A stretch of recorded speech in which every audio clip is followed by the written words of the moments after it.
A Hebraica de São Paulo, através de seus departamentos como o Hebraiqueno e o teatro, já educou e formou muitas pessoas que hoje são bem-sucedidas.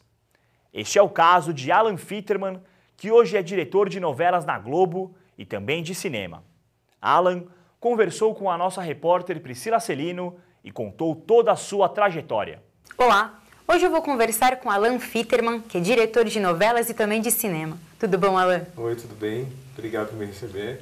Obrigada pela presença aqui. Fala um pouquinho do começo da sua carreira. Você começou na Hebraica no teatro, não foi? Graças a Deus comecei na Hebraica, porque a Hebraica para mim foi uma escola sensacional. Eu fazia Peretz, eu estava me formando, entrei na faculdade de publicidade e nessa mesma época, eu tinha 17 para 18 anos, eu fui convidado pelo Gabi Milewski para fazer parte da primeira turma do Hebraiqueno. E aí eu comecei a ser mais ativo na Hebraica porque eu já fazia teatro como ator. Então eu entrei numa época muito criativa da minha vida quando eu entrei na Hebraica como ativista, que me proporcionou ter uma experiência que eu não tinha antes.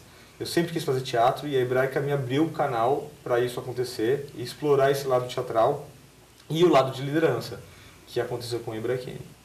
O Gabi foi uma pessoa importante na minha vida lá dentro. Essa possibilidade de você trabalhar dentro de um teatro como o Anne Frank ou um Arthur Rubinstein, e você está dirigindo um grupo de atores amadores, mas que você leva a sério e eles começam a levar a sério também, aí você se transforma. Eu comecei a aprender sobre iluminação, interpretação, eu fiz curso de liderança, eu virei madrinha do Hebraiqueno, depois virei coordenador do Hebraiqueno e aplicando tudo que eu aprendi lá dentro até o momento que eu decidi me profissionalizar e fui fazer um mestrado de cinema nos Estados Unidos.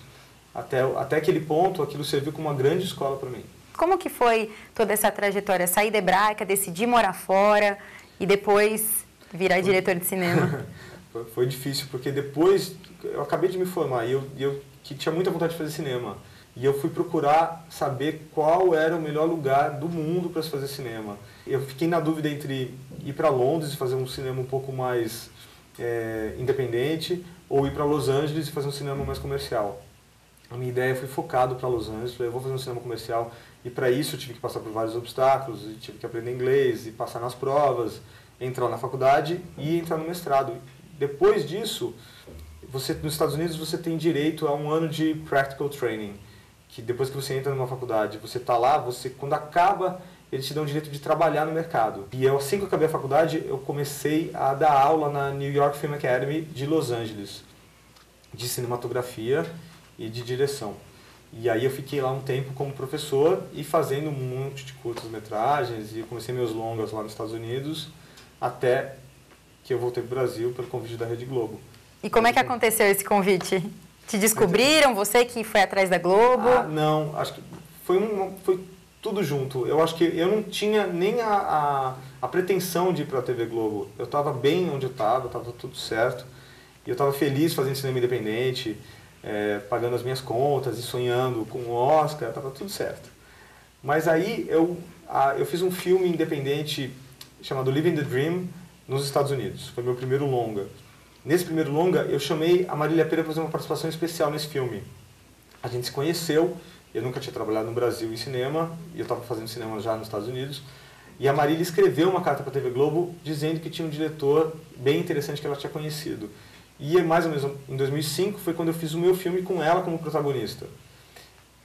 Além dela ter me indicado, eu virei meio que um link da TV Globo, que eles perguntavam para mim o que estava acontecendo em Los Angeles. Eles queriam uns cursos para diretores de poucas semanas nos estúdios. E como eu estava lá, eu virei quase que uma ponte, até que um dia eles me chamaram para perguntar se eu não queria experimentar fazer televisão. Como é que é essa rotina na televisão agora?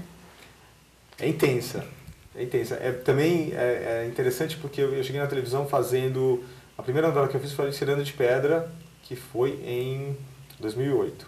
Aí logo depois de Ciranda de Pedra eu fiz um especial de Natal chamado Menino Imperador, e com esse especial de Natal a gente foi indicado ao Emmy. Aí também, dentro da TV Globo, que é uma grande produtora, quando eu voltei e fiz o Menino Imperador, no núcleo da Denise Saraceni, que é excepcional diretora, a gente foi fazer Tudo Novo de Novo, que era um seriado que passava sextas-feiras à noite, e era muito interessante com o Marco Rica e com a Júlia Lemertz, sobre famílias diferentes, era muito legal. Um texto da Alicia Manzo. Logo depois disso eu fiz Passione, que foi a novela das 9, que também foi legal, e depois disso foi Louco por Elas, Cheias de Charme, O Astro antes disso, e agora estou indo para uma próxima novela das 7.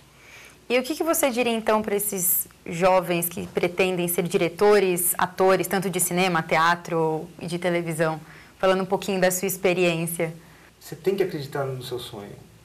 Você tem que acreditar que se você tem aquele prazer, aquela vontade de fazer aquilo, vá em frente porque vai dar certo. Não tem como dar errado. Assim, ninguém me deu nada de graça. Eu não fui lá, não sou filho de cineasta ou de diretor de televisão, não tinha conhecimento, as pessoas não vieram, eu não bati na porta de ninguém para me dar um emprego, eu fui atrás. Então se você vai atrás do seu trabalho, da sua força de vontade e sabe que você tem talento para aquilo, você pode ouvir muito não, mas alguma hora você vai ouvir um sim, alguma hora uma oportunidade vai bater na sua porta e você vai agarrar e vai em frente. Obrigada, Viola, pela entrevista. Nada, muito obrigada por ter aceitado o nosso convite. Imagina, obrigado você. Um beijo. Valeu, Shalom Brasil. Obrigado. E você, continue com o Shalom Brasil.